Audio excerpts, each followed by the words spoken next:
Kalau gitu mana rumah Tuhan yang sebenarnya? Surat Ali Imran ayat 96. Izin kalau saya memperbaiki terjemahannya supaya sesuai dengan yang ada dalam bahasa Arabnya. Bahasa Arabnya gini, inna awala baitin wudi'a. Wudi'a apa? Wudi'a itu wudu. Wudu itu berpisah. Sebenarnya terjemahnya gini, inna awala baitin, rumah awal yang aku bangun untuk berpisahnya manusia. Wudi'a linnas. Berpisah dengan siapa? Untuk berpisah dengan yang selain manusia. Untuk berpisah dengan yang selain Allah, maksud saya. Coba lihat saya semua. Kalau saya punya 2 tempat, 1 di sini, 2 di rumah. Kalau saya tidak ada di sini, pasti ada di rumah kan? Kalau saya tidak di rumah, saya ada di sini kan? Tempat saya kan cuma 2. Oke? Lihat saya sekarang. Kalau saya melekat tangan saya pada kursi ini, jelas dong, saya tidak bisa berpisah dengan kursi ini. Tapi kalau saya berpisah dengan kursi ini, saya tidak melekat. Kan keadaan cuma begitu. Kalau berpisah tidak melekat. Kalau melekat tidak berpisah. Oke? Kita itu disuruh untuk menyatu dengan Allah. Bagaimana kita menyatu dengan Allah kalau belum berpisah dengan yang selain Allah? Maka Allah menciptakan rumah untuk kita berpisah dengan yang selain Allah. Itulah rumah awal yang Allah ciptakan. Di mana? Di sini. Begitu kita meniti ke dalam diri, berpisah enggak dengan yang di luar? Bisa enggak ngomongin orang? Bisa enggak mikirin keburukan orang? Enggak bisa. Itu namanya setannya dibelenggu. Itu namanya saum secara hakikat. Makanya begitu saum, setan dibelenggu. Karena kita berpisah. Walaupun beberapa detik saja. Fana kan? Menyatu dengan Allah berarti berpisah dengan yang selain Allah. Makanya wudi'a itu artinya berpisah. Inna awla baitin wudi'a linnas. Tapi banyak yang mengartikan wudi'a jadi tempat berkumpulnya manusia. Manusia dengan siapa? Manusia dengan manusia. Padahal yang paling penting adalah berkumpul manusia dengan Allah. Kalau manusia berkumpul dengan Allah, semua manusia berkumpul dengan Allah, kan semua manusia menjadi hasbi Allah. Betul nggak? Merasakan kehadiran Allah. Dan setiap manusia merasakan kehadiran Allah, tidak ada lagi keterpisahan dengan Allah. Baik nggak semua manusia? Baik. Dan baiknya semua manusia bisa di mana saja. Kan ada orang baik itu lagi umroh baik, lagi tidak umroh kan tidak baik.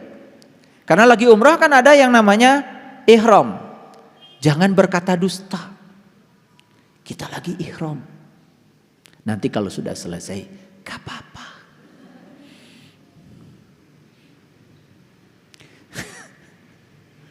Jangan menutup kepala. Kita lagi ihram, dam. Kan gitu. Ada tuh kalau haji dan umroh, pembimbing yang senangnya main dam. Dam-daman. Dikit-dikit dam, dikit-dikit dam. Cari kesalahan jamaah supaya kena dam. Mintanya kambing 1 kali kesalahan. Bangkrut habis haji. Karena dam-daman terus, dikit-dikit dam. Iya, di bis ketiduran. Namanya orang ketiduran kan perjalanan dari Madinah ke Mekah 6 jam. Ya tidur. Begitu tidur gak kerasa itu. Kain ihram udah nyampe di sini karena AC kuat. Coba orang lagi tidur kan sare. Gak ingat kan? Iya. AC kenceng. Satu-satunya di tubuh kain ihram. Ya nges, tutupkan kaluhur. Kapang kita ku si pembimbing dam. Hiji kambing. Rewas atuh. Rewasna teh lain eta. Kambing hiji. Betul? Karena gak ngerti. Yang dikasih dam gak ngerti, yang ngasih dam ya gak ngerti. Padahal yang dimaksud itu jangan ditutup pandangan kolbumu dengan Tuhan. Bukan ditutup kepala. Jangan ditutup penglihatan kalbu kepada Tuhan ketika kalian sedang ihram. Itu maknanya. Jangan ada hijab antara dirimu dengan Allah. Kamu harus kasyaf, harus terbuka. Pandangan kalbumu harus terbuka dengan Tuhan. Iya mah ditutup. Dan utas terbuka mah ditutup, oh kita naon. Itu hakikatnya, karena nggak ngerti hakikatnya, jadi aja dam lagi.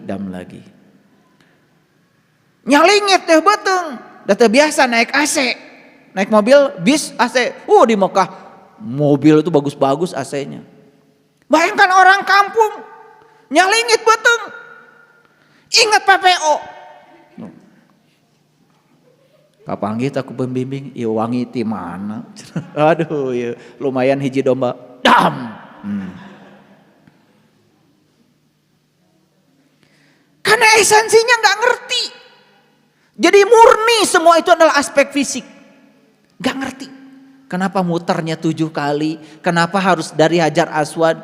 Kenapa lewat Multajam pintu Ka'bah? Kenapa lewat Makom Ibrahim Hijir Ismail? Kenapa lewat Rukun Yaman? Nggak ngerti hakikatnya. Inilah kalau tidak ada pengetahuan. Makanya kebenaran itu 5 dasarnya. 1 pengetahuan. Yang kedua cinta. Yang ketiga keadilan. Yang keempat pengabdian. Dan yang kelima adalah kesabaran. Baru kebenaran akan tegak. Makanya dikatakan 5 dasar kebenaran. 1 pengetahuan. Gak ada pengetahuan, gak ada kebenaran. 2 cinta. Gak ada cinta, tidak ada kebenaran. 3 keadilan. Tidak ada keadilan, tidak ada kebenaran. Yang keempat, pengabdian. Bohong bilang kebenaran kalau tidak ada pengabdian. Bohong. Kalian yakin dengan ilmu yang diajarkan? Yakin. Cuman yakin, gak ada pengabdian. Giliran diminta pengabdian, gak ada kebenaran. Bohong. Banyak yang bohong. Giliran sudah mulai pengabdian, hilang. Apalagi kesabaran. 5 dasar kebenaran. Kebenaran itu harus dibangun di atas 5 dasar. Para sahabat.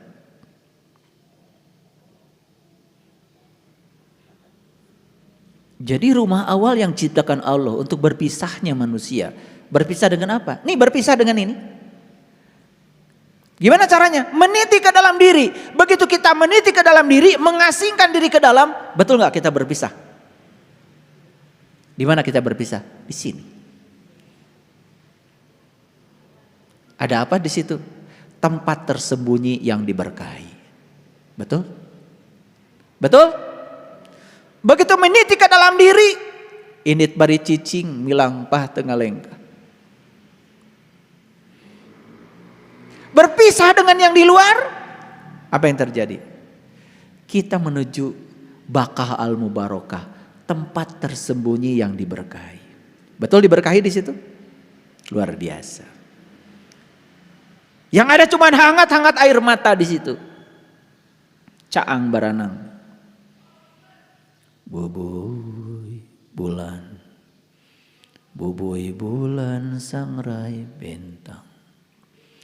Panon poe di sasate. Dipencerong, dipeleng, tuh panon poe di sate. Dipeleng, ditusuk. Tidak bisa berpaling dari apa yang kita lihat. Itulah lagu leluhur kita yang luar biasa. Judulnya Bubuy Bulan. Banyak yang gak ngerti juga lagu itu. Makanya sebelum Bubuy Bulan, lagu yang pertama digubah adalah Manuk Dadali. Mesat ngapung luhur jauh di awang-awang. Memberkeun jangjangna bangun taya karingrang. Yuk beberkeun jangjang, mesat ngapung luhur jauh di awang-awang. Meberkeun jangjang tamun taya karingrang. Kalau pergi ke awang-awang kan lihat bintang. Betul enggak? Bubuy bulan, bahasanya Sunan Kalijogo mah namanya memanjat pohon blimbing. Lunyu-lunyu penekno, ya sudah. Walaupun lunyu, walaupun licin, terus aja dipanjat. Blimbing kan bintang segi 5. Keren. Nyatu jadi ilmunya semua. Nah ini yang disebut dengan Hubble itu. Talinya Tuhan tuh ini, pengetahuan. Kalau pengetahuan kita luas, kita bisa melihat semua tradisi, tidak berburuk sangka, dan tidak mengatakan dirinya lebih bagus daripada yang lain. Itulah kekeliruan spiritual yang 7 tadi. Banyak orang yang menyangka dirinya lebih mulia daripada yang lain dan menyalahkan orang lain yang berbeda dengan dirinya. Maka dia tidak punya kemampuan menerima dan menghargai perbedaan. Itulah makanya kan ribut terus. Yang ribut tuh yang suka itu, yang tahu dikit. Kalau yang tahu banyak mah enggak, karena pengetahuannya luas. Betul enggak? Iya. Yang suka manjat gunung mah enggak. Melihat pemandangan dari gunung kan luar biasa, luas, tanpa batas. Nah, ada apa sih di dalam? Lihat saya semua. Di tempat tersembunyi yang diberkahi itu ada apa? Ada petunjuk. Hudal linas. Hudal lil alamin. Ada petunjuk bagi seluruh semesta. Ada apa lagi di dalamnya? 1. Ada tanda yang terang benderang. 2. Ada makom Ibrahim, level Ibrahim, tingkatan Ibrahim. Barang siapa yang masuk rajin ke Baqqah al-Mubarakah, amanlah dia.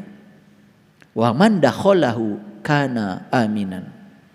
Walillahi 'alan nas hijjul bait, dan Allah mewajibkan untuk setiap manusia agar berkunjung ke rumah itu. Ke rumah mana?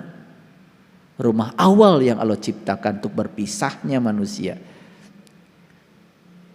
Wa ilahi sabila, manis tato'a ilahi sabila, bagi mereka yang tahu jalannya, yang tahu caranya. Yang tidak tahu jalannya, tidak tahu caranya, jangan coba-coba.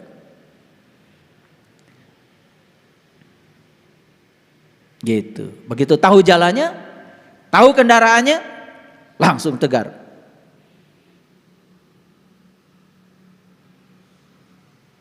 Subhanalladzi sakhkhara hada wa ma kunna lahu muqrinin wa inna ila rabbina lamunqalibun.